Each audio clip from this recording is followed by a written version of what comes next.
सीलिया, विश्लेषण और मूल्यांकन। तो पढ़ते हैं सीलिया में क्या कौन कौन से प्रश्न इम्पोर्टेंट है।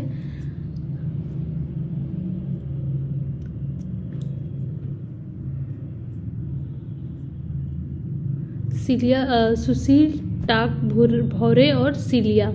सीलिया प्रेमचंद की कथा नायिका सीलिया से भिन्न सुशील टाक भौरे की कथा सृजन का प्रमाणित आख्यान है जो अनुभव की भट्ठी पर तैयार की गई। इसमें दलित जीवन की पीड़ा है, क्षोभ है, तिरस्कार की आंच है, कटुता और आक्रामकता है, जिजीवसा है तो सीधा तर्क भी है और आत्मगर्वोकित भी। सीलिया कहती है, फिर दूसरों की दया पर सम्मान, अपने निजत्व को खोकर दूसरे के शतरंज का मोहरा बन जाना, बैसाखियों पर चलते हुए जीना नहीं, कभी नहीं। सीलिया सोचती है, क्या हम इतने भी लाचार हैं, आत्मसम्मान रहित हैं? हमारा अपना भी तो कुछ अहम भाव है। ओम प्रकाश वाल्मीकि सीलिया के बारे में कहते हैं, सुशील टाक भौरे की कहानी। सीलिया की मुख्य पात्र सीलिया। सुशीला टाक भौरे की कहानी। सीलिया की मुख्य पात्र सीलिया को जो बड़ी कठिनाई से मैट्रिक पास करती है।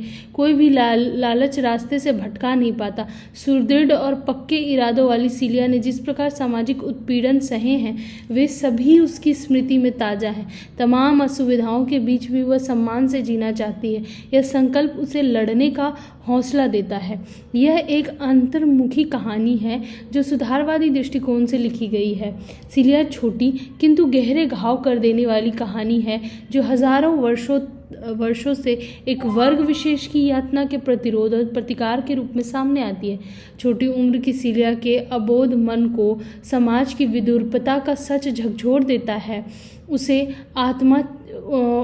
आत्मा चित्कार करने पर मजबूर कर देता है। यह कहानी दलित पीड़ा की मुख अभिव्यक्ति है। वह जितना अधिक बाहर प्रकाशित होती है उससे अधिक अर्थ संकेत छोड़ जाती है। दलित स्त्री की पीड़ा और संत्रास के इतने सारे चित्र इस कहानी में आते हैं कि पाठक की आत्मा उसे झकझोर देती है और वह अपने में सीलिया का अनुभव करने लगता है। यह अनुभव लोग उसे यथार्थ की भावभूमि में ले जाता है जहां इस वर्ग की निराशा और हताशा उसे प्रश्नों के खंडहर में छोड़ देती है। सीलिया मालती द्वारा अपने से ऊंचे वर्ग की बाल्टी से प्यास लगने पर पानी पीने के संदर्भ को इस तर्क से उजागर किया। सीलिया का स्वभाव चिंतनशील बनता जा रहा था। परंपरा से अलग नए नए विचार उसके मन में आते। वह सोचती, आखिर मालती ने कौन सा जुर्म किया था? प्यास लगी, पानी निकाल कर पी लिया।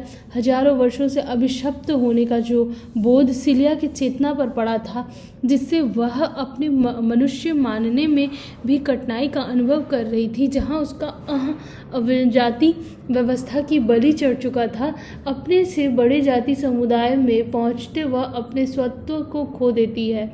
किंतु अलग होते ही उसका आत्मसम्मान व आत्म स्वाभिमान प्रश्नों की झड़ी लगा देता है। सीलिया जब हेमलता के बहन के यहाँ जाती है और तब जाति दंश की पीड़ा उसे पानी से महरूम कर देती है।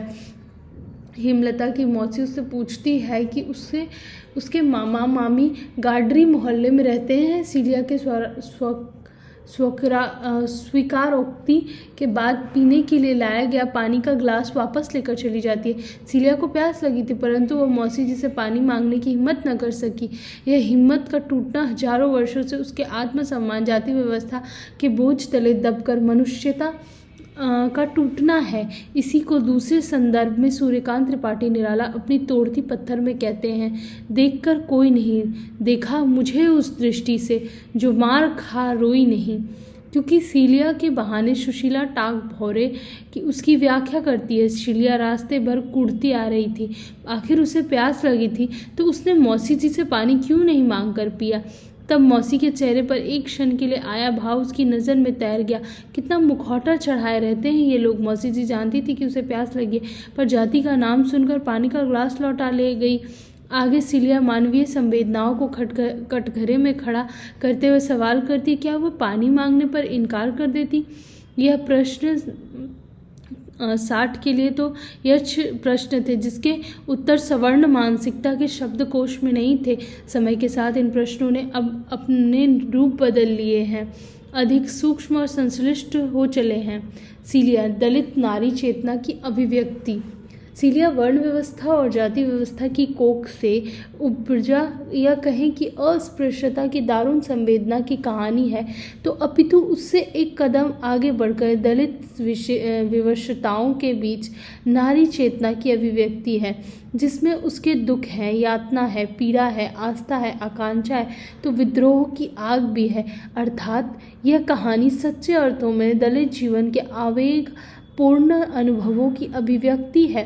सुशीला टागभोरे दलित महिला पर लिखित अपनी एक कविता में कहती है, तुम्हें क्यों शर्म नहीं आई, आग का दरिया बन जाएगी, उसके तेवर पहचानो, संभालो पुराने जेवर, थान के थान परिधान, नंगेपन पर उतरकर पुरुष के सर्वस्व को नकार कर नीचा दिखाएगी। इस तेवर की पहचान सीलिया कहानी में बार बार पड़ता है। सीलिया विचार करती है, फिर दूसरे की दया पर सम्मान, अपने निजत्व को खोकर दूसरे के संतरंज का मोहरा बन जाना, बैसाखियों पर चलते हुए जीना नहीं, कभी नहीं। यह प्रश्न जितना जाति व्यवस्था पर लागू होता है उतना ही लिंग व्यवस्था पर भी। सेठी जी ऊंचे वर्ग जाति से तो हैं ही, साथ ही साथ यह नहीं भूलना चाहिए कि वे पुरुष भी है। यह आक्रोश जाति व्यवस्था के साथ पुरुष मानसिकता पर कुठारघात है। पुरानी कहानी समाज व्यवस्था के हर तंतुओं को झकझोरती है, अर्थव्यवस्था को कटघरे में खड़ा करती है, तो धर्म और आस्था को प्रश्नांकित भी करती है। इन्हीं दग्ध भावना चेतना की उपज है सीलिया का आत्म स्वाभिमान, जहाँ वह सोचती है कि हम इतने लाचार हैं, आत्मसम्मान रहित हैं, हमारा अपना भी तो कोई अहम भाव है, उन्हें हमारी ज़रूरत है, हमको उनकी ज़रूरत नहीं, हम उनके भरोसे क्यों रहें। सीलिया कहानी में नारी चेतना का प्रश्न कुछ ही सूक्ष्मतर रूप में उलझा हुआ है, जहाँ वह पूरा आकार ग्रहण नहीं कर पाता, किंतु कथा सूत्रों की पेचीदगियों में, वाक्य संरचनाओं में सुशीला टागभोरे ने संश्लिष्टता के साथ पिरोया है। एक तरफ सीलिया बार बार पढ़ लिख कर बड़े होने की बात करती है, आत्मनिर्भर होकर आत्मसम्मान से जीना चाहती है, यथा पढ़ाई करूंगी, पढ़ती रहूंगी, शिक्षा के साथ अपने व्यक्तित्व को भी बड़ा बनाऊंगी। यह आत्मनिर्भरता जितनी दलित विमर्श में है, प्रायः उतनी ही स्त्री विमर्श में भी। वेदना, नकार और विद्रोह यदि दलित विमर्श की आत्मा है, तो स्त्री चेतना की भी। कहानी में अंतिम पड़ाव पर सीलिया द्वारा शादी न करने की घोषणा पाठक का ध्यान खींच ले जाती है, जब वह कहती है, विद्या, बुद्धि और विवेक से अपने आप को ऊंचा सिद्ध करके रहूंगी, किसी के सामने झुकूंगी नहीं, ना ही अपमान सहूंगी। यह कहने में कहीं अवरोध नहीं है कि यह दलित चिंतन का आवेगपूर्ण आख्यान है, किंतु जब आगे वह कहती है, मैं शादी कभी नहीं करूंगी, यह आक्रोश नारी चेतना से भी उसी रूप में जुड़ जाता है और विद्रोह की आग को भड़काता है। यह केवल सीलिया की घोषणा नहीं, अपितु संपूर्ण नारी मात्र की घोषणा हो जाती है। यह नहीं भूलना चाहिए कि पूरी कहानी में सीलिया का स्वाभाविक नारी मन क्रूर समाज व्यवस्था की भेंट चढ़ जाता है और उसे समय से पहले सयानी होने पर मजबूर कर देता है। आगे बढ़ते हैं, तलाश, विश्लेषण और मूल्यांकन।